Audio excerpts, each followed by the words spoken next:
Yes yes, so good evening. जैसे मैंने बताया था कि हमने ग्रुप पे एक सर्वे लिया था, पोल लिया था। उसमें हमने कुछ बातें डिस्कस की थी कि इसके बाद हम कौन से सेशन स्टार्ट करने वाले हैं, करने चाहिए। तो बहुत सारे मेरे दोस्तों ने, स्टूडेंट्स ने, जूनियर्स ने दो जो चीजें थी प्रमुख से, ये जो आयुर्वेदिक कल्प अध्ययन है और दूसरा है कि clinical case studies on OPD basis, ठीक है। इस दोनों का ज्यादातर समर्थन मिला और आई थिंक 65 वोट्स है दोनों के। इसीलिए हम ये दोनों पैरेलल सेशंस हम स्टार्ट करने वाले हैं। तो मैंने ये आयुर्वेद कल्प अध्ययन चुना क्योंकि ये बहुत बड़ा टॉपिक है और बहुत बार हमें ओपीडी में कौन से ड्रग्स कैसे यूज करने हैं, उसकी फलश्रुति कैसे देखनी है और हमें यूज करते वक्त क्या क्या प्रॉब्लम्स आते हैं, क्या क्या समस्याएं आती है, वो हमें पता चलता नहीं है।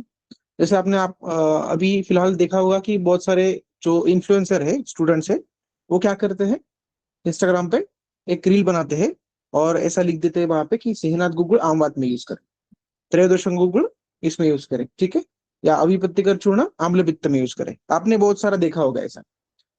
तो प्रॉब्लम क्या है कि ये लिखने में प्रॉब्लम नहीं है, ये तो बराबर होता है बहुत बार, उसकी जो फलश्रुति अधिकरण उसके रिलेटेड ही होता है, मगर कल्पों का अध्ययन ऐसे नहीं किया जाता। अगर आपको 15, 20, 50 में बताओ ऐसे कि 50 कल्प है आम बात में यूज करने वाले, तो अरे दादा कुठला, कौन सा कौन सा कल्प, कौन से व्याधि में, कौन सी अवस्था पे देना है, वो कौन बताएगा? क्योंकि हर एक कल्प की कोई विशेषता होती है, हर एक कल्प का एक संगठन होता है। अगर वो हमें पता चलता है प्रॉपर, तो ही हम उसको डिसीज में यूज कर सकते हैं। ऐसा तो नहीं है ना आयुर्वेद में कि आपको 50 कल्प दिए कौन से भी उठा के दे दो आम बात में। कोई पेशेंट आ गया, जो कुछ आपके पास है, आपको जो मिल रहा है आपके सामने है, आपके मेडिसिन मार्केट में मिल रहा है, वो आप उठा के देते हो, ऐसा तो नहीं होता ना। इसीलिए मेरे तो पहली विनती है सभी स्टूडेंट से, सभी वैद्यों से, कि जो ऐसे रील आप देख रहे हो कि ये डिसीज में ये कल्प, ये डिसीज में ये गुग्गुल, ये डिसीज में ये आसावरिष्ट, ऐसे कोई भी भ्रामक और आधे अधूरे ज्ञान पे आप मत जाइए। ऐसी प्रैक्टिस में डायरेक्टली उसको ब्लाइंडली यूज मत करिए। इसका रीजन ये है क्योंकि हर एक कल्प का संगठन, हर एक कल्प का एक तैयार होने का निचोड़ अलग होता है। अगर वो हमें पता नहीं चलता तो उसका हम प्रॉपरली यूज नहीं कर पाते और रिजल्ट नहीं दे पाते। क्योंकि हमारे पास जब पेशेंट आता है तो हमें 4 या 5 ही मेडिसिन देने होते हैं, गिने चुने, उसकी संप्राप्ति देखकर, उसकी व्याधि देखकर, उसका अधिकरण देखकर। तो वो कैसे चूज करने हैं वो हम ज्यादा उसको सीखेंगे। और एक कल्प को कैसे पढ़ना है, कैसे उसको समझना है, क्या क्या उसमें एंगल्स होते हैं, वो हम देखेंगे, ठीक है। आई थिंक यहाँ तक तो आप मेरे साथ हो। आई थिंक आपको समझ रहा है मैं क्या बात कर रहा हूँ, ठीक है। तो अगर समझ रहा है तो आप थंब भी कर सकते हो, तो मुझे समझ में आएगा कि आपको इस बात की गहराई समझ रही है, ठीक है। तो एक तो इंस्टाग्राम पर या फेसबुक पर या यूट्यूब पे बहुत सारे स्टूडेंट्स ये जो देख रहे हैं कि ये व्याधि में ये गूगल, ये कल्प, ये असवरिष्ट, ऐसा दे दो अच्छा रिजल्ट आ जाएगा, ऐसा कभी नहीं होता। जो कुछ उसका क्लिनिकल निचोड़ है वो आपको कोई बताता नहीं है, वो हम ज्यादा सीखेंगे, ठीक है। तो हम ये सेशन स्टार्ट करते हैं अभी।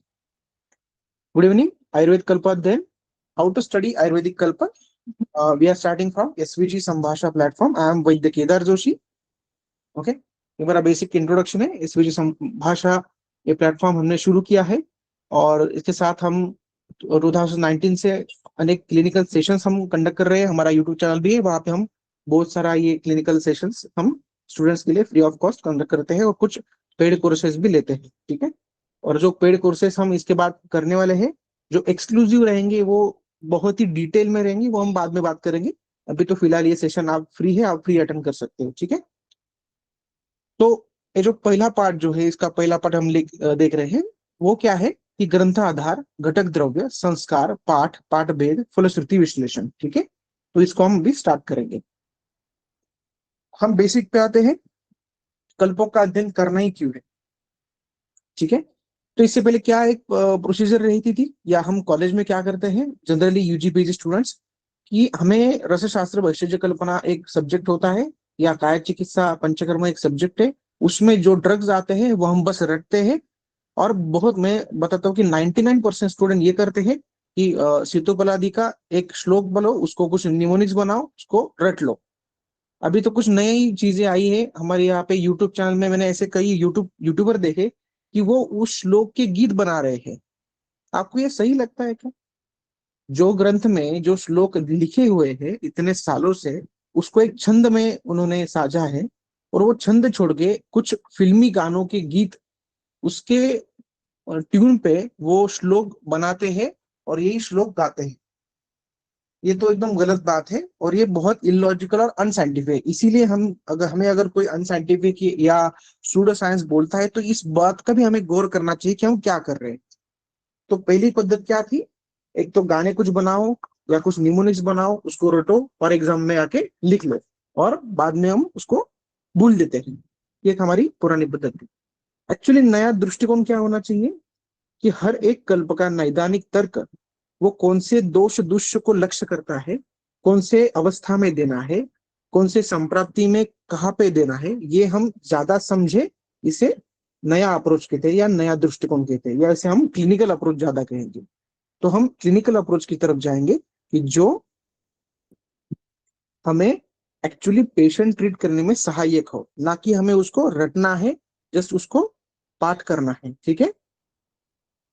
तो हम बहुत सारे यहाँ पे पॉइंट्स देखेंगे। तो पहले मैंने ये कुछ स्टडी करके उसके कुछ बाइफर्केशन पार्ट किए हैं कि हम कल्प का स्टडी कैसे करेंगे। तो कल्प का स्टडी करने से पहले हम उसका पहले तो कल्प का नाम, उसका प्रकरण या उसका अधिकरण क्या है, उसमें घटक द्रव्य क्या है, उसका निर्माण विधि कैसा है, उसका मात्रा क्या है, अनुपान क्या है, काल क्या है, और उसका फलश्रुति का विश्लेषण कैसे किया जाता है, वो हम ज्यादा बात करेंगे। अगर ये सब पॉइंट्स आपको समझ रहे हैं तो ही आप एक कल्प को ज्यादा अच्छे से समझ सकते हो, ऐसा मेरा मानना है। तो पहला पार्ट जो होता है वो स्क्रिप्चुरल फाउंडेशन। क्लासिकल टेक्स्ट जो है हमारे, या क्लासिकल कंटेक्स्ट है, उसमें एक ग्रंथाधार वर्णन किया है। ग्रंथाधार मतलब क्या? ये एक स्पेसिफिक कल्प कौन से अधिकरण में आया है। जैसे हम यहाँ पे मैंने एग्जांपल लिया है, ठीक है, कि हिंगवाष्टक चूर्ण नाम का एक कल्प है। आपने बहुत बहुत लोगों ने उसको देखा होगा, पढ़ा होगा, पेशेंट को दिया भी होगा। तो मैक्सिमम लोगों को उसका अधिकरण ही पता नहीं होता। हम उसको उदरशूल में दे रहे हैं, कहीं तो आम्लपित्त में दे रहे हैं, कहीं पाचन करने के दे रहे हैं। तो ये हमें एक्चुअली उसका अधिकरण प्रॉपर क्या है वो पता होना चाहिए। तो उसका अधिकरण गुल्म है, और स्पेसिफिकली हम बताए तो वातज गुल्म है। तो अगर आशय स्निग्ध होता है, मतलब घृत का प्रयोग हम करते हैं या घृत के साथ उसका जब प्रयोग करते हैं, तो वो जब वातज शूल होता है, वातज गुल्म में, तो उसका अधिकाधिक फायदा होता है इंगवाष्टक चूर्ण का। तो ये मैं जो बता रहा हूँ, ये कहाँ पे लिखा है सब? ये सब श्लोक में ही लिखा है। ये सब व्याधि के कल्प के फलश्रुति में ही लिखा है। क्योंकि हम वो पढ़ते नहीं है, हम ज्यादा जाते हैं गूगल पे, चैट जीपीटी पे, नहीं तो कहीं पे इंस्टाग्राम के कोई चैनल पे या यूट्यूब के चैनल पे, शूल में कौन से कल्प देने हैं, या एब्डोमेन पेन में कौन से कल्प देने हैं, ऐसे हम डालते हैं और 4-5 कल्प निकल के आते हैं, हम दे देते हैं। ठीक है? तो ये बात करते हैं, इसलिए हमें उसका एक्चुअली अधिकरण पता नहीं चलता। मैं दूसरा उदाहरण देता हूँ आपको, महातिक्त घृत का। महातिक्त घृत एक फैंटास्टिक कॉम्बिनेशन है घृत का, जो हम कुष्ठ चिकित्सा में यूज करते हैं। तो कुष्ठ अधिकरण में उसका वर्णित है, वो ज्यादातर त्वक रक्त का शोधन करना, या अतिदेश तंत्र युक्ति के साथ में उसको पित्तज गुल्म या विसर्प में भी उसको वर्णन किया गया है। ठीक है? तो आप पित्तज गुल्म की संप्राप्ति अगर देखेंगे, उसकी चिकित्सा देखेंगे, या विसर्प की संप्राप्ति या चिकित्सा देखेंगे, तो उसमें भी महातिक्त घृत का उल्लेख आया है। ठीक है? अतिदेश तंत्र युक्ति से। तो हमें ये कल्प जहां है उसका मूल पाठ देख के उसको पहले पढ़ना है। अभी इसका उपयोग क्या होता है मैं आपको बताता हूँ सीधी बात में। जब हम उसको प्रैक्टिकली उसका अधिकरण देखते हैं, तो उसकी अवस्था निश्चित बहुत सुलभ होती है। कौन सी अवस्था में उसे हमें प्रयोग करना है, कौन सी अवस्था में देना है। ठीक है? तो ये अगर उसको हम ज्यादा अच्छे से चेक करेंगे, तो उसको हम प्रैक्टिकली यूज करने के लिए बहुत आसानी होगी। ठीक है? तो ये बात होगी पहली। अभी दूसरी बात देखिए, मूल सूत्र का विश्लेषण। अभी मूल सूत्र का विश्लेषण क्या, आपको कुछ जानकारी है इसमें? मूल सूत्र का जो विश्लेषण है, तो वो मूल सूत्र एक तो संस्कृत में हमें पढ़ना चाहिए, क्योंकि हमारे ग्रंथ संस्कृत में ज्यादातर। मैंने इंस्टाग्राम पे अभी बहुत बहस देखी कि आयुर्वेद के कोई तो एक XYZ एक वैद्य है, डॉक्टर है एलोपैथी के, जो XYZ नाम है उनका, मैं उनका नाम नहीं लूंगा, आपको सभी को पता है। वो बहुत गलत बातें आयुर्वेद के इर्द गिर्द बताते हैं कि आयुर्वेद में ये है वो है। आपने एक्चुअली देखा होगा ना, तो वो क्या कर रहे हैं, एक ट्रांसलेटेड बुक है चरक सुश्रुत संहिता का कोई, तो वो ट्रांसलेटेड बुक के जो ट्रांसलेशन है वो पढ़ के बता रहे हैं। और वो पढ़ने के बाद वहां पे जो मीनिंग लिखा है वो लोगों को बता रहे हैं कि देखो आयुर्वेद में ये लिखा है वो लिखा है। मगर एक्चुअली आयुर्वेद में क्या लिखा है वो सूत्र पढ़ने के बाद ही पता चलता है। तो मेरा सभी से अनुरोध है कि जब आप सूत्र का या कोई कल्प का या कोई वाजी का अगर अभ्यास कर रहे हो, तो आप मूल सूत्र का अध्ययन करें, संस्कृत में जो सूत्र दिए हैं उसका अध्ययन करें, ना कि कहीं पे ट्रांसलेशन दिए हैं कोई बुक्स में दिए हैं उसका अध्ययन करें। तो पहली बात आप ये थोड़ा समझ ले कि आयुर्वेद के मूल सूत्र का ग्रंथ में जो प्रॉपर जो क्लासिकल टेक्स्ट है संस्कृत में है, उसी में से हमें पढ़ना है। आपके पास अगर उसकी मूल संहिता नहीं है तो आप संहिता एक तो खरीद लीजिए। अगर आप कहीं पे ट्रैवल में है, बाहर है, आपके पास संहिता नहीं, तो उसके एप्स आते हैं, मैं आपको ग्रुप में अगर चाहिए तो उसकी एप्स की लिंक भेज रहा हूँ। चरक संहिता, सुश्रुत संहिता, वाग्भट संहिता, शारंगर संहिता, अष्टांग हृदय, उसके साथ अष्टांग संग्रह और वैशेष रत्नावली, ये सभी संहिताओं के अच्छे एप्स अवेलेबल है, उसके मूल सूत्र और उसकी टीका के अवेलेबल है। वो आप देखिए और उसके साथ में आप उसकी अध्ययन करिए, ठीक है। दूसरा, जैसे मैंने एक एग्जांपल लिया है कि चक्रपाणी है, उसकी आयुर्वेद दीपिका जैसे हो गई, या गंगाधर जैसी टीका हो गई, तो उसके जो पार्ट है उसकी आप एक तो रेफरेंसिंग कर ली, ठीक है। तो मैंने जैसे एक एग्जांपल के तौर पे यहाँ पे दिखाया है कि एक हिंगवादी चूर्ण है, उसका एक श्लोक दिया है यहाँ पे। तो अगर आप हिंगवादी चूर्ण का अगर श्लोक पढ़ते हैं तो वही सूत्र में लास्ट में आपको उसका काल भी दिया हुआ है और उसका अनुपान भी दिया हुआ है। तो देखो, जब हम एक कल्प अध्ययन करते हैं तो अगर ओरिजिनल टेक्स्ट से उसका अध्ययन करते हैं तो उसका सटीक काल, मतलब कहाँ पे उसको लेना है, कैसे लेना है और कौन से अनुपान के साथ लेना है, इसका हमें एक्चुअली प्रॉपर आंसर मिलता है। जैसे और एक आपको पता होगा कि मास्टर चूर्ण के फलश्रुति में ऐसे भी है कि प्रथम कवल भुक्त मात्र, मतलब जो पहला हम निवाला लेते हैं, तो जब खाना खाने से पहले जो हम एक वन वन स्पून हो गया या निवाला हुआ खाने का, उसके साथ उसको भक्षण करना है, ऐसा स्पेसिफिक आया है, वो भी गुरुत के साथ आया है। तो ये जो जो बारीकियां है आपको मूल सूत्र का अध्ययन करने के बाद ही पता चलेगी, ठीक है। तो जैसे मैंने यहाँ पे लिखा है कि संहिताओं में कौन सा भी शब्द, कौन सा भी एक सीक्वेंस ये निरर्थक नहीं है, वो बहुत ही उन्होंने एक आइडियल तरीके से या बहुत सोच समझ के ग्रंथ में उसको संरचित किया है। तो ये बात हमें ध्यान रखना है। दूसरा हम देखेंगे पाठ या पाठ भेद, उसको हम वेरियस टेक्स्ट कॉन्टेक्स्ट बोलते हैं या अक्रॉस द ग्रंथ वेरिएंट्स बोलते हैं। तो वो क्या काम करते हैं कि एक कल्प जो है, जैसे हमने सूत शेखर ले लिया, यहाँ पे मैंने एक्चुअली फलश्रुति ली है महातिक्त घृत की। तो महातिक्त घृत जो है, तो महातिक्त घृत के ये 4 पाठ आपके सामने अभी दिख रहे हैं, ठीक है। तो ये चारों पाठ का मैंने रेफरेंस दिया है, जो चरक में है, सुश्रुत में है, वाग्भट में है और वैशेष रत्नावली में है। कल्प एक ही है, क्या है, महातिक्त घृत, ठीक है। मैंने शायद नाम उसका कट हो गया, मगर जो महातिक्त घृत का कॉम्बिनेशन है और उसका फलश्रुति है वो हर एक पाठ में अलग अलग है। जैसे चरक में कुछ व्याधि बताए गए हैं, उसमें एक स्पेसिफिक विशेषण आया है, योग शतई शतैर अप्यजित, ऐसे बताया गया है, महाविकारम। और जो सुश्रुत में जो पाठ आया है उसमें शुक्र दोष और शोथ उसका भी उल्लेख है, जो चरक में नहीं है, ठीक है। तीसरा जो वाग्भट में पाठ है उसमें ग्रहणी का भी उल्लेख है। और जो वैशेष रत्नावली में पाठ है वो मूल चरक के पाठ से ही लिया गया है, उसमें थोड़ा सा मॉडिफिकेशन किया है और उसका अनुपान भी बताया गया है, ठीक है। तो ये हम 4 पार्ट अलग अलग ग्रंथों से पढ़ेंगे तो उसके द्रव्य में भी भेद है, उसके फलश्रुति में भी भेद है। ऐसे ही बहुत सारे कल्प के साथ होता है। जैसे मैंने बताया कि एक त्रिफला गुग्गल का पाठ है, 3-4 पाठ है, त्रिफला गुग्गल के 5 पाठ है, कोई कल्प है उसके 6-6 7-7 10-10 पाठ है। तो सभी पाठ या बहुत सारे गुग्गुल है उसके अलग अलग पाठ है।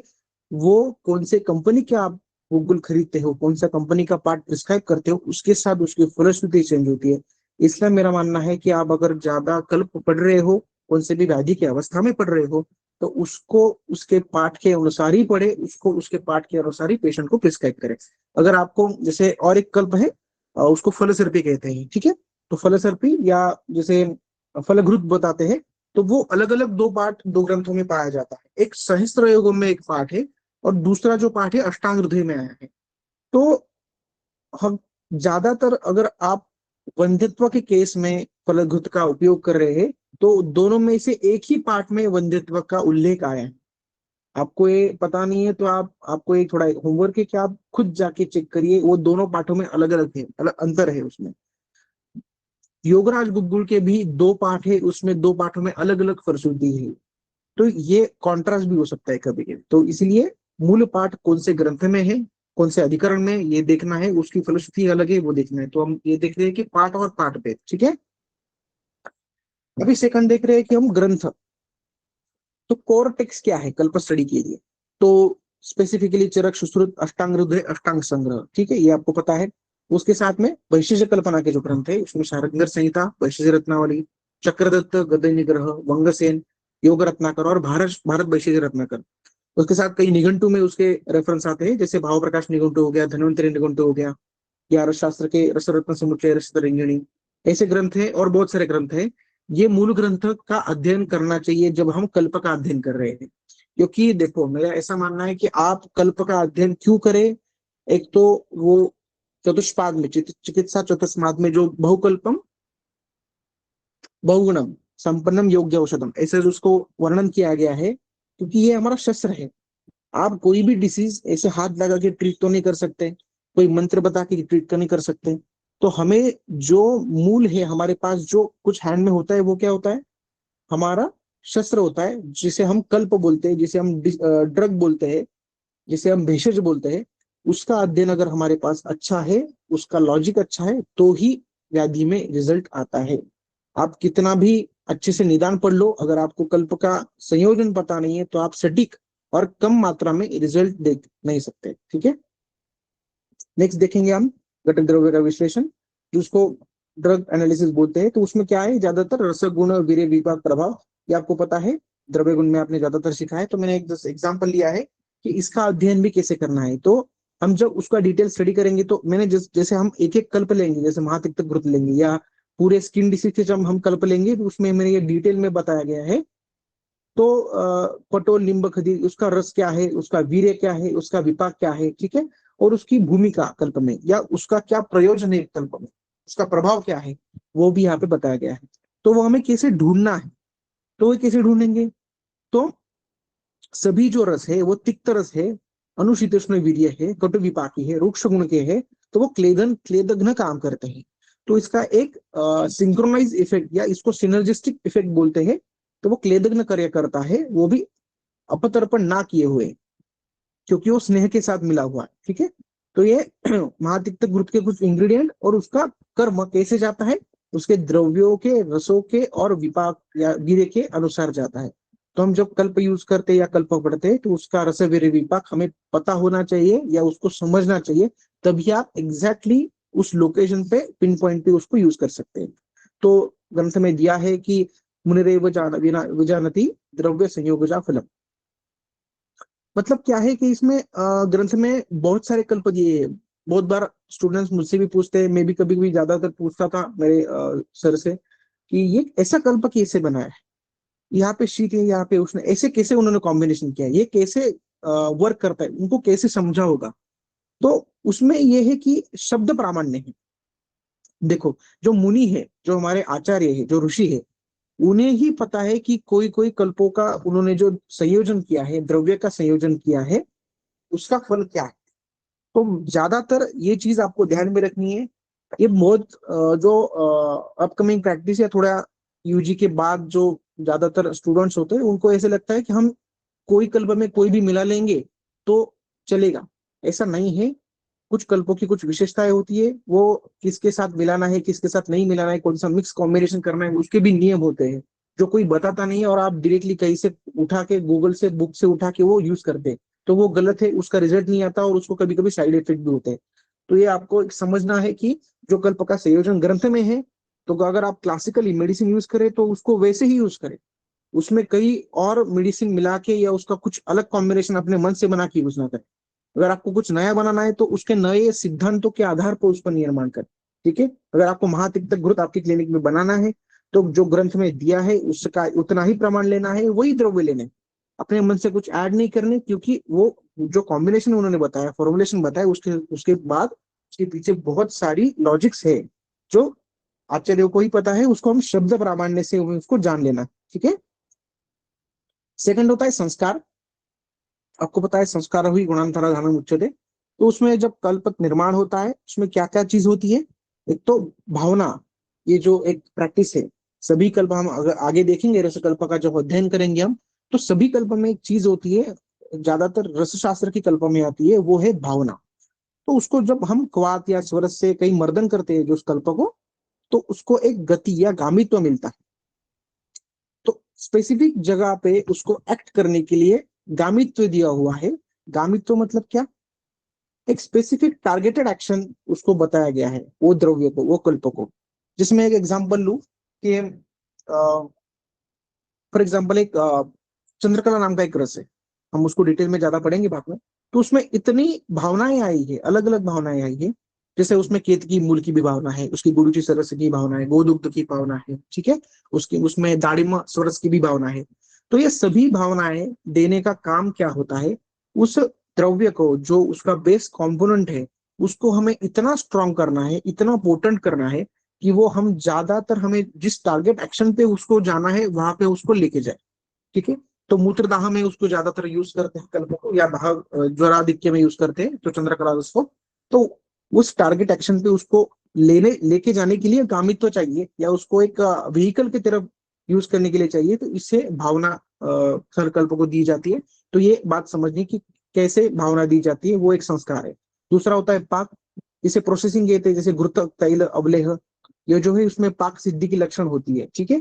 तो जो कल्प है उसका पाक सिद्धि लक्षण आया है या नहीं, आपके पास जो मेडिसिन मार्केट से आता है वो अच्छा पाक हुआ है या नहीं, ये आपको पता होना चाहिए। ठीक है। ये आपको समझना चाहिए। या आपके पास जब पेशेंट लेके आता है खुद एक बॉटल, वो बताए कि सर ये मेडिसिन खराब हुआ नहीं हुआ, आप बताओ। ठीक है। तो आपको ये पता होना चाहिए कि उसके पाक लक्षण क्या है, सिद्धि लक्षण क्या है। अगर आपको पता है तो आप उसको ड्रग को जस्टिफाई कर सकते हो, ये खराब हुआ है, अच्छा हुआ है, मैंने जो मेडिसिन दिया था वो अच्छा है या नहीं है। ठीक है। तीसरा होता है मूर्छन या किन्वन संस्कार। वो जैसे गुरुत तेल जब हम यूज करेंगे, उसको स्टार्ट करेंगे, तो वो उसमें डिटेल में आप देख सकते हैं। सिद्धि लक्षण जो है, जैसे गुग्गुल है वो पानी में मर्ज होता है। दूसरा अवलेह है, उसके अवलेह की कुछ सिद्धि परीक्षा है, घृत की सिद्धि परीक्षा है, और आसव की सिद्धि परीक्षा है। ठीक है। वो बाद में हम डिटेल देखेंगे जब उसको पढ़ेंगे कल्प को। तो डोसेज फॉर्म जो है, कल्पसूरक की निवड जो जैसे बोलते हैं कि व्याधि के पैथोलॉजी के अनुसार या व्याधि के संप्राप्ति के अनुसार कल्प का निदान करना चाहिए, चूज करना चाहिए। तो उसमें स्पेसिफिक पहला जो है वो घृत जो रसायन है उसको स्रोतोगामित्व है उसको अच्छे से। दूसरा वटी गुटी है, उसको उसके जो एब्सॉर्प्शन है उसका थोड़ा हम मॉडर्न पार्ट भी देखेंगे, जैसे फ्राइबिलिटी एक टेस्ट होता है। ठीक है। या एब्सॉर्प्शन कैपेसिटी, बायो अवेलेबिलिटी नाम की एक चीज होती है मॉडर्न मेडिसिन में, वो भी हमें पता होना चाहिए। अगर वो पता है तो आपको एक सटीक बता सकते हैं कि मेडिसिन लेने के बाद कितने टाइम बाद खाना खाना। ठीक है। तो जब पेशेंट आपको पूछता है कि सर ये मेडिसिन आप मेरी हजम हुई कि नहीं, वो जब हम देखते हैं ना, तो ये सब चीजें आपको पता होनी चाहिए कि आसावारिष्ट कितना कितने कितने टाइम में बॉडी में इफेक्ट करता है, चूर्ण कितने टाइम में इफेक्ट करता है, वटी गुटी कितने टाइम में इफेक्ट करती है। तो ये चीजें आपको पता होनी चाहिए। दूसरी होती है भावना द्रव्य, जैसे हमने बताया कि जैसे जंबीर नींबू स्वरस की भावना अग्निकमार रस को है, तो वो दीपन पाचन का काम करती। भृंगराज स्वरस जो है वो केश गुण बढ़ाता है। गोमूत्र जो है वो भेदन और विषग्न काम करता है, जैसे गोमूत्र आदि की कल्प में बताया है। दुग्ध जो है, दुग्ध की भावना जो है वो शुक्रवर्धन या भ्रूण के हिसाब से करते हैं। तो स्पेसिफिकली टारगेटेड एजेंट जिसे बोलते हैं उसको भावना द्रव्य कहते हैं, वो हम कल्प के अनुसार वो कैसे उसको समझना है, कैसे यूज करना है, कौन सी भावना दी गई है, उसका हम कैसे कल्प में या व्याधि में यूज कर सकते हैं, कौन से अनुपान के साथ यूज कर सकते हैं, इसका हमें अभ्यास होना चाहिए। इसलिए हमें भावना द्रव्य पता होना चाहिए कल्प में से। ठीक है। ये एक बात हो गई। दूसरी होती है कि रसशास्त्र में जो खरली प्रक्रिया होती है अलग अलग। आप अब अगर आपकी सेकंड ईयर आपकी कंप्लीट हो गई तो आपको ये पता होगा या आपको सेकंड ईयर में है। तो एक होता है कि कज्जली तैयार करना, जो बेस कंपोनेंट है उसका पारागंधक का चूर्ण तैयार करना, या कज्जली तैयार करना मर्दन करके, उसके साथ उसका शोधन और मिश्रण करना, उसके क्रम अनुसार मिलाना। तो जैसे हम पहले कजली मिलाते हैं, फिर उसके साथ विष मिलाते हैं या उसका प्रतिविष मिलाते हैं, और फिर उसके बाद में चूर्ण कल्पना मिलाते हैं या द्रव्य के चूर्ण मिलाते हैं, उसके बाद भावना देते हैं। इसके क्रम का बहुत इंपॉर्टेंस है। ये मैं क्यों बता रहा हूँ? ये आपको कल्प बनाना है इसलिए नहीं बता रहा। जब हम कभी कभी अपने क्लिनिक्स में, आपने बहुत सारे वैद्यों के क्लिनिक्स में देखा होगा कि चूर्ण प्रैक्टिस करते हैं बहुत सारे वैद्य, ठीक है। तो चूर्ण प्रैक्टिस करते वक्त क्या होता है कि एक खल होता है, उसमें वैद्य एक 3 4 5 6 10 चूर्ण मिक्स करते हैं, उसको अच्छे से मर्दन करते हैं और पुड़ी में देते हैं पेशेंट को। तो ये जब फॉर्मुलेशन चलता है क्लिनिक्स में और आप हर एक पेशेंट को अलग अलग चेंजेस करके एक आप कॉम्बिनेशन देते हो, तो ये संयोजन जो है ना, इसका क्रम बहुत महत्व रखता है। आप पहले चूर्ण डालेंगे, फिर बाद में भस्म डालेंगे, फिर बाद में कज्जली डालेंगे, या इसके बाद में आप कुछ तो सोलर भस्म डालेंगे, ऐसा नहीं चलता। ऐसा उसका काम नहीं होता, उसका एक प्रोसेस है। सबसे पहले आपको कज्जली या जिसमें पारागंधक का कॉम्बिनेशन है, या उसमें सूर्ण गल्प का कॉम्बिनेशन है, वो पहले डालना है। उसके बाद में अगर आपको विष डालना है या कुछ प्रतिविष डालना है, वैसी तीक्ष्ण द्रव्य डालनी है, उसको फिर मर्दन करना है। उसके बाद में आपको चूर्ण कल्पना है जो है, अलग अलग द्रव्य के चूर्ण है, वो डालना है और उसको मर्दन करना है। ठीक है, ऐसा कॉम्बिनेशन आप करेंगे तो ज्यादा इफेक्टिव होगा। जैसे आपने कोई वैद्यों के अगर क्लिनिक में देखा होगा या कोई बुक्स में पढ़ा होगा, तो कॉम्बिनेशन प्रैक्टिस बहुत चलती है, महाराष्ट्र में तो ज्यादा चलती है। तो इसमें एक जो सीक्वेंस है वो बहुत मैटर करता है कल्प तैयार करते वक्त, ठीक है, क्लिनिक में भी। तो ये आपको ध्यान रखना है। दूसरा, अग्नि कुमार रस का जो संयोजन मैंने दिखाया एग्जाम्पल के तौर पे यहाँ पे, कि पारक गंधक कज्जली, उसके साथ प्रधान द्रव्य जैसे मरीच है, टंकन है, लींबू रस है, उसका अलग अलग गुण है, जैसे योगवाही द्रव्य है, संयोजक है, प्रधान द्रव्य है, ठीक है। इसका अलग अलग गुण रहता है कोई कॉम्बिनेशन करते वक्त, तो वो भी हमें थोड़ा ध्यान में रखना होता है। संप्रति विघटन, संप्रति विघटन मतलब क्या? एक कल्प जो है या एक द्रव्य जो है, वो संप्रति को कैसे भंग करता है। जब वो कैसे संप्राप्ति को भंग करता है, या साखड़ी जो बोलते हैं, जिसको चेन है, जो एक डिसीज की चेन है, वो कैसे तोड़ता है, वो जब हमें पता चलता है तब हम अच्छी चिकित्सा कर पाते हैं। तो क्या है? दोष दुष्य श्रुतोष स्थान संशय और व्याधि, इसकी जो एक चेन है बताई गई, इसकी जो एक सीक्वेंस बताया गया है। तो कौन से अवस्था में अभी पेशेंट हमारे पास आया है, तो कौन से अवस्था में हमें कौन सा दोष प्रधान है, कौन से दुष्य है, कौन सा स्रोत समृद्ध है, अग्नि कैसा है, साम निराम है क्या, ये सब हम जान लेते हैं। तब हम चूज कर सकते हैं कि कौन सा कल्प कौन सी अवस्था में अच्छा काम करेगा। जैसे मैंने बताया था कि अगर आम्ल पित्त अगर देखेंगे, तो आम्ल पित्त में कम से कम 100 से ज्यादा कल्प मैं आपको गिना सकता हूँ, कम से कम 100 से ज्यादा। तो आप 100 कल्प देके मिक्स करके देखो क्या? ऐसा नहीं होता ना। तो आपको 4 या 5 मेडिसिन देने हैं, तो वो 4 या 5 मेडिसिन कैसे चूज करेंगे? आप रसकल्प दे सकते हैं, आप चूर्ण भी दे सकते हैं, आप आसावरिष्ठ भी दे सकते हैं, ये सभी पित्तक में काम करते हैं। ठीक है, तो उसमें कौन सा चूज करना है, कौन सी अवस्था में चूज करना है, इसी को संप्राप्ति विघटन में ज्यादा महत्व है, उसको ज्यादातर समझना चाहिए। ये भी हम कल्प की सीरीज में देखने वाले हैं कि कौन से संप्राप्ति के कौन से पॉइंट पे हमें वो कल्प दिया तो अच्छा काम करेगा। ठीक है, नेक्स्ट होता है कि सामावस्था निरामावस्था का चयन करना। ये बहुत इंपॉर्टेंट है। हम जब सामा उसका भी अब अलग टॉपिक हम देखेंगे कि सामावस्था कैसे डिसाइड करेंगे और निरामावस्था कैसे डिसाइड करेंगे। बहुत सारे वैद्यों को ये पता नहीं रहता, स्टूडेंट को ज्यादातर। तो आम पाचक कल्प हम ज्यादातर दे सकते हैं सामावस्था में, जो दीपन पाचन करता है, लघु है, रोक्षण करता है, जैसे पंचकोल चूर्ण है, शुंठी चूर्ण है, शुंठी क्वाथ है, उसमें ब्रूहन या गुरुकल्प हमें ज्यादातर नहीं देने हैं सामावस्था में। ठीक है, विष्टम्भ बनाते हैं वो।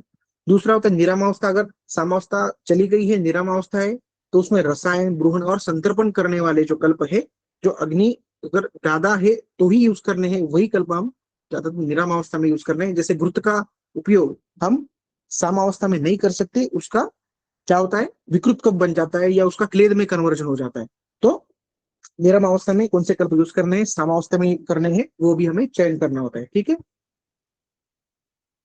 दूसरा दोष दूष्य का लक्ष्यकरण, टारगेटिंग आइडेंटिफिकेशन, हमें कौन सा टारगेट करना है। जैसे मैंने यहाँ पे एग्जांपल कर दो, 3 4 चीजें दी है कि महातिक्त ग्रोथ है, उसका प्रधान दोष क्या है, कौन से दोष पे वो एक्ट करेगा, ज्यादातर पित्त कफ, कौन से धातु को उसको उन्होंने लक्ष्य किया है, रक्त और त्वक, स्रोतस कौन से है, रसभ रक्तभ, और अवस्था है निराम और दीप्ता की। ठीक है, तो ये आपको कहीं पे दिया नहीं है। ठीक है, आपको कौन से भी ग्रंथ में ये आपको बाइफर्गेट करके मिलेगा नहीं। आप समझ लीजिए ये चीज। अगर आप महातीर्थ घृत का भी श्लोक देखेंगे ना, या अमृतपराश घृत का देखेंगे, हिंगवाष्टक का देखेंगे, तो उसमें ये सब अवस्था डिटेल में नहीं दी होती। तो इसी की वजह से हमें यह कल्प अध्ययन करना है। और यही चीज हमने ज्यादातर प्रैक्टिस में यूज करते हैं, तो उसको हम कैसे समझ सकते हैं, इसीलिए हम ये सीरीज कंडक्ट करवा रहे हैं कि कौन सा कल्प कौन से दोष पे काम करता है, कौन सा धातु, कौन सा स्रोत और कौन सी अवस्था में। ठीक है, तो ये हम हर एक कल्प का देखेंगे। तो इसकी अगर ये हमें समझ में आता है, तो हम अगर व्याधि का निदान करेंगे अच्छे से, तो हम एग्जैक्टली कल्प पे लैंड अप कर पाएंगे। ठीक है, और ये है फलश्रुति का विश्लेषण। This is a clinical gold mine. ये क्यों मैं बता रहा हूँ, क्योंकि फलश्रुति का विश्लेषण जो है ये कल्प का निदान दर्शक है। तो अगर आपको फलश्रुति अच्छे से समझ गई है, कोई भी कल्प की, कोई भी मेडिसिन की, कोई भी भेषज की, तो आप उस फलश्रुति को इतना अच्छे से समझ के अवस्था वैशिष्टिक निदान निदान की तरफ उसको यूज कर सकते हैं। जो भी कुछ अवस्था है व्याधि की, उस पे उस फलश्रुति का कैसे उपयोग करना है, कौन सी अवस्था में करना है, कौन से सीक्वेंस में करना है, वो आपको ज्यादातर समझ में आएगा। और ये जिसको पता चल गया, जिसको फलश्रुति का अध्ययन आ गया, वो कल्प पे मास्टर की करता है, और वो डिसीज को अच्छे से समझ के एकदम इजीली और फास्ट रिजल्ट दे सकता है। तो आपने बहुत बार सुना होगा कि ये वैद्य ने 3 ही मेडिसिन दिए और अच्छा हो गया। ये वैद्य तो कैंसर पे 4 ही टैबलेट देते हैं तो अच्छे हो जाते हैं। तो ये क्यों होता है? क्योंकि उनको तो निदान की संप्राप्ति अच्छे से पता ही है। आपको उनको तो संप्राप्ति अच्छे से भंग करना आता है, वो एक बात होगी। और दूसरी बात क्या होती है, उनको फलश्रुति का अच्छा नॉलेज। तो फलश्रुति का अच्छा नॉलेज होने का बहुत फायदा होता है। ये क्यों मैं बता रहा हूँ? क्योंकि ये आपको कॉलेज में नहीं सिखाया जाता। आप कौन सी भी कॉलेज में जाओ, यूजी में ये पार्ट ही नहीं है, इसका अध्ययन का पार्ट ही नहीं। आपको बस रटने के लिए बोलते हैं, ठीक है, एग्जाम के लिए। तो इसलिए हम प्रैक्टिस के लिए ये सीख रहे हैं। दूसरा, फलश्रुति कैसे रीड करें हम, तो पहले ये हम थोड़ा डिटेल में बाद में लेंगे, अभी थोड़ा पॉइंट देखेंगे अभी। कि पहले तो केंद्रीभूत जो कर्म है, जो मेन कर्म है, उसको हम थोड़ा सा आइडेंटिफाई करेंगे। जैसे मैं एग्जाम्पल दिया है कि फलश्रुति में एक प्रधान कार्य जो है निश्चित करना है, जैसे अमृत प्राश घोते, तो नष्ट शुक्र शत क्षीण दुर्बल व्याधि कर्षित ब्रूहेत, ऐसा फलश्रुति में है। तो ये ब्रूहण, ये मध्यवर्ती कार्य है किसका? अमृतप्राश घृत का। तो हमें एक बात क्लियर हो गई कि अमृतप्राश किसने देना है, जिसमें हमें ब्रूहण करना है, उसमें अमृतप्राश घृत देना है। दूसरा, तो फलश्रुति में और भी कुछ चीजें आई है, जैसे ज्वर, हिक्का, मूत्रामय। ठीक है, तो अगर ब्रूहण है और अमृतप्राश घृत का अधिकार दूसरा है, तो ये ज्वर, हिक्का, मूत्रामय, ये स्वतंत्र रोग है या परपत्र रोग? मतलब ये जो हम देख रहे हैं कि अमृत प्राश घृत के अलावा और जिसका जो अधिकरण है, रसायन अधिकरण हो गया, या उसमें नष्ट शुक्र क्षतक क्षीण है, ऐसा अगर स्टार्टिंग में बोला है, तो उसमें अगर ये हिक्का ज्वर यह है, तो ये कैसे आए? ये मैं बताता हूँ कि 99% स्टूडेंट्स को कंफ्यूजन रहता है कि सर सभी कल्प में तो सभी डिसीज दिए हैं, सभी कल्प में तो सभी व्याधि वर्णित किए हैं, तो कहाँ पे यूज करें? तो इसका आंसर ये है कि अधिकरण, उसके बाद में आए हुए जो डिसीज है वो अधिकरण के बाद आते हैं। तो हम जब डिसीज या अधिकरण का चयन करते हैं, जैसे अगर रसायन अधिकरण का कल्प है, तो हमें पेशेंट को रसायन करना है, तो उसके बाद के जो डिसीज होते हैं, तो वो उसको इससे पहले हुए हैं या नहीं, उसकी संप्राप्ति इसके मिलते जुलते हैं या नहीं, ये हमें देखना होता है। अगर एक कल्प ज्वर अवस्था में आया है और उसमें काश्वास भी है, तो समझना ये होता है, बहुत बार ऐसा होता है कि ज्वर के रुग्ण को अगर श्वास काश है तो ये कल्प देना है, ज्वर के रुग्ण को अगर रक्त पित्त है तो ये कल्प देना है। तो प्रधान क्या है? ज्वर है, क्योंकि उसका अधिकरण ज्वर है। और उस ज्वर के अधिकरण में अगर अलग अलग चीजें आपको दिख रही है, क्योंकि ऐसा होता है कि हर एक पेशेंट को अलग अलग सिम्टम्स रहते हो, तो आप काश का भी एक मेडिसिन देंगे, श्वास का भी एक मेडिसिन देंगे, ज्वर का भी देंगे, तो ऐसा नहीं चलेगा ना, क्योंकि व्याधि संकर होता है। ठीक है, एक पेशेंट को 10 भी लक्षण आपको एक साथ देखने को मिलते, तो आप 10 तो कल्पना नहीं दे सकते, तो देना भी गलत है। तो आपको 4 ही मेडिसिन देने, तो 4 कल्प ऐसे देंगे कि उसका स्वतंत्र व्याधि क्या है, उसके बाद उसका परतंत्र व्याधि क्या है, उसका समझ करके हमें उसको चयन करना होता है। तीसरा होता है कि साम निरम अवस्था और अग्नि की अवस्था। ओके, तो साम निरम अवस्था क्या है कि ये कल्प दीप्ताग्नि रुग्ण को अ, हम दे सकते हैं या क्या, उसको ब्रोन करना है क्या, अग्निवर्धन करना है क्या, वो देखना है। और तीसरा, स्वतंत्र व्याधि में उसको कैसे यूज करें, जैसे चतस कहाँ से, क्षय कहाँ से, मैंने बताया कि इसमें अलग अलग कल्प अवस्था अनुसार भेद करना, ये बहुत इंपॉर्टेंट है। अभी फिलिस्टू का उदाहरण जैसे मैंने बताया कि ये श्लोक है अपने पास, फलस अमृत प्रास घृत का, तो ये नष्ट शुक्र क्षीण दुर्बल व्याधि कर, ये आप अगर एग्जाम्पल लेंगे तो नष्ट शुक्र क्या है, शुक्र धातु का क्षय, उसमें वाजीकरण अपेक्षित है और दीप्ताग्नि अपेक्षित है और निराम अवस्था में दे रहा है। तो ये हमें समझना है, कल्प में दिया नहीं रहता। दूसरा क्या है, क्षतक्षीण, उसका मुख्य अधिकार है क्षतक्षीण, उसमें रक्त व स्रोतस का क्षतक्षीण या उरक्षत, ठीक है। उसके साथ ज्वर है, वो फलश्रुति दिया है, ज्वर उसका मेन अधिकार नहीं मगर फलश्रुति दिया है। तो क्षतक्षीण जन्य अगर ज्वर है या क्षतक्षीण में उस पेशेंट को ज्वर भी आ रहा है तो उसमें हम इसको यूज कर सकते हैं, ठीक है। उसके बाद यहाँ पे मूत्रामय दिया है, तो श्रेयस्काश में या क्षतक्षीण में अगर उसको सशूल सकृच्छ मूत्र प्रवृत्ति हो रही है तो इसमें ये यूज करना है। तो पेशेंट में क्या है पहले, तो क्षयस्काश ये प्रधान लक्षण है या क्षतक्षीण ये प्रधान लक्षण है, और उस लक्षण के साथ उसको मूत्र प्रवृत्ति हो रही है या सशूल मूत्र प्रवृत्ति हो रही है तो हमें अमृतप्रात घुष वैसे यूज करना है, ठीक है। तो ये फलश्रुति में अलग अलग स्वतंत्र रोग नहीं है, तो उस व्याधि की अवस्था में निर्माण किए गए उपद्रव है, ऐसे हमें समझना है, ठीक है। तो हम कुछ थोड़ा सा ऊपर में स्टडी देखेंगे कि ये कहाँ पे सब दिया है, इसका एक कॉम्बिनेशन डेटाबेस कहाँ पे।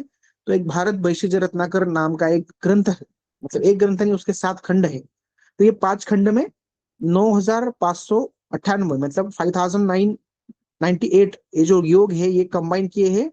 वो 35 तो 36 ग्रंथ में से उसको निकाला है, वो उसको एक बुक में कंबाइन किया है, ठीक है। तो उसमें एक फिक्स ऑर्डर दिया है, का कषाय चूर्ण वटी गुटी गुटकुल अवलेह घृत।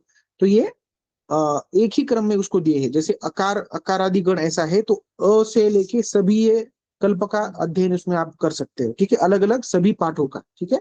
तो ये भारत वैश्य रत्नाकर ये मास्टर डेटाबेस अभी तक हमारे पास ग्रंथ की तरह उपलब्ध है, जो छगनलाल शाह नाम के एक वैद्य गुजरात के उन्होंने बनाया है, ठीक है। उसमें देखा जैसे मैंने बताया कि 5 खंड है, इसमें अकारादि वर्ग है, और उदाहरण जैसे अश्वगंधा कल्प कुटज कल्प ऐसे अ से लेके अलग अलग अकारादि प्रकरण उसमें दिए हैं। तो उसका मेथड भी है, बीबीआर का स्टडी करने के लिए एक मेथड बताया गया है भारत वैश्य रत्नाकर का। उसमें ड्रग डिसीज वाइज आप स्टडी कर सकते हैं, जैसे गुरुजी है तो गुरुजी के अलग कल्प एक साथ स्टडी कर सकते हैं, या उसमें आमवात है तो आमवात में अलग अलग कल्प एक साथ आप स्टडी कर सकते हैं। तो आपको एक सेट यहाँ पे मिल जाएंगे, ठीक है। उसके बाद में है कि लॉजिक बिहाइंड द नेम, कल्प का जो नाम है उसका प्रयोजन है, इसका बहुत मैं डिटेल बता सकता हूँ, अभी इतना नहीं बताऊंगा, थोड़ा सा शॉर्ट में लेंगे इसको हम।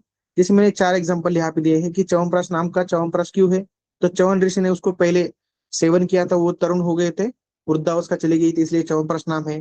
जैसे ब्राह्म्य रसायन का भी है, कल्याण गुरुत का मतलब उसमें कल्याणत्व है, शिवत्व है, उसका प्रभाव है, ठीक है। तो अलक्ष्मी अलक्ष्मी ग्रह बाधा या मानसिक विकार में उसको ज्यादा यूज करते हैं, उसके नाम से भी उसका प्रभाव पता चलता है, ठीक है। दूसरा पिंडासव है, तो उसका कल्प जो है बनाते समय बाद में उसको घट्ट या पिंड से जैसा उसका आकार बन जाता है, उसको बहुत हेजी फॉर्म बन जाता है या थोड़ा सा सेमी सॉलिड फॉर्म बन जाता है, तो उसे पिंडासव कहते हैं। तो उसका जो स्वरूप है अभी हम अगर पेशेंट में देखेंगे तो वो ग्रहणी स्वरूप दिखता है, इसलिए वो पिंडासव नाम से उसका हम रिलेवेंस लगा सकते हैं। ऐसे बहुत सारे पॉइंट्स होते हैं कि कल्प नाम कैसे रखा गया है।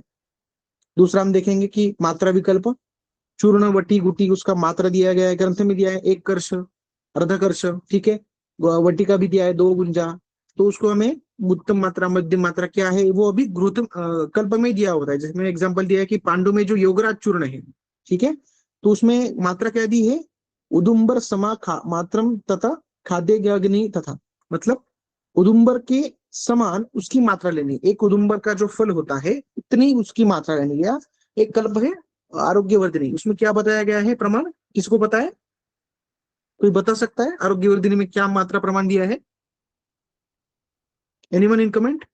राजकोलम फलम। एग्जैक्टली तो स्पेसिफिकली बताया गया है कि राजकोल फल, राजकोल फल इतनी मात्रा एक पेशेंट को एक बार देनी है। हम कितनी देते हैं गोली, एक गोली, उसमें 125 mg की गोली होती है, कैसे रिजल्ट आएगा पेशेंट को। हाँ, तो एक राजकोल को हम कन्वर्ट करेंगे अभी के मानकन में, उसमें उसका अग्नि भी देखेंगे बल भी देखेंगे, तो उसको हम उतनी मात्रा देंगे तो रिजल्ट अच्छे से आएगा, ठीक है। तो अगर हमें श्लोक अगर आप अच्छे से पढ़ेंगे उसका फिलोसफी देखेंगे तो आप उसका मात्रा क्या है एग्जैक्टली वो पता कर सकते हैं। इसे हम हर एक कल्प का देखेंगे। अभी थोड़ा सा हम पार्ट फर्स्ट जो है उसको हम थोड़ा अंतिम चरण में आ गए कि वो मॉडर्न पर्सपेक्टिव क्या है, ये बहुत समझना जरूरी है। हाँ, किसी ने अगर आपको बताया कि नहीं मॉडर्न नहीं पढ़ना है तो ये सब झूठी बातें हैं। सभी को उसका ओरिएंटेड मॉडर्न जो रिलेवेंस है अभी करंट सिनेरियो का वो पढ़ना होता है, पता होना चाहिए। जैसे गूगल में गुगलोस्टेरोन नाम का एक स्टेरॉइड रहता है, नेचुरल स्टेरॉइड रहता है, ठीक है। जैसे विथानिफिरिन नाम का एक कंडीशन कंपोनेंट है, अश्वगंधा में पाया जाता है, ठीक है। दूसरा, कोई भी कल्प है, अलग अलग कल्प के साइड इफेक्ट भी होते हैं, तो वो क्यों होते हैं आपको पता होना चाहिए। आशा वरिष्ठ में ज्यादातर alcohol, self generated alcohol content होता है, ठीक है। ये modern modern pharmacology study APA में दिए हुए सब। जैसे शास्त्रीय जो हमारी कुछ भावना जैसे कंपोनेंट है, उसको ड्रग लोडिंग बोलते हैं या एनहांस बायो अवेलेबिलिटी बोलते हैं, ठीक है। मूर्छना जे, इसको मूर्छना को रिमूवल ऑफ टॉक्सिन्स बोलते हैं। नैनो पार्टिकल मेडिसिन बोलते हैं भस्म को, ठीक है। ये आपको पता होना चाहिए, जस्ट एग्जांपल के लिए दिया है। और उसको हम अगर क्लिनिकल ट्रायल्स की तरफ देखेंगे आयुर्वेद कल्प को, तो एपीआई और एएफआई के स्टैंडर्ड्स में उसको प्रमाणित किया गया है। ड्रग सिलेक्शन का एविडेंस इसमें बताया गया है। जैसे सीआरएफ जैसे कंडीशंस में पुनर्नवाग्रुत है, कैंसर में त्रिभुवन कीर्ति जैसी कॉम्बिनेशन है, कुडुची है। स्पोर्ट्स मेडिसिन में अगर आप अश्वगंधा, बला तेल, इसका साइंटिफिक एविडेंस आपको आपके पास है अभी, ठीक है। उसको स्टैंडर्डाइजेशन करना होता है। तो अभी हम पार्ट 1 का थोड़ा सा सारांश देखेंगे, और पार्ट 1 अभी हम यहाँ पे समाप्त करेंगे। क्या है पार्ट 1 का सारांश, कि कल्प अध्ययन के मुद्दे क्या है। पहले हम पार्ट 1 में देख रहे हैं वो ग्रंथ का अध्ययन करना, उसका संदर्भित पाठ देखना, उसका प्रपाठ देखना, घटक का विश्लेषण करना, द्रव्य का, राशि का, गुणधर्म का परीक्षण करना। उसके साथ संस्कार विज्ञान, जैसे मैंने बताया, भावना भस्मीकरण हो गया, आश्वास निर्माण हो गया, उसका विज्ञान आपको पता होना चाहिए कि ये कल्प कौन से मेथड से बना हुआ है। और तीसरा, संप्राप्ति विघटन का एक पैटर्न होता है, ठीक है। तो उसमें मात्रा, अनुपान, काल, निदान, प्रोटोकॉल, अवस्थिक चिकित्सा और ये मॉडर्न पैरामीटर्स हम नेक्स्ट सेशन में देखेंगे। तो अभी तक मुझे लगता है कि आपको ये फर्स्ट पार्ट आपको समझ में आया है। Okay, is it okay?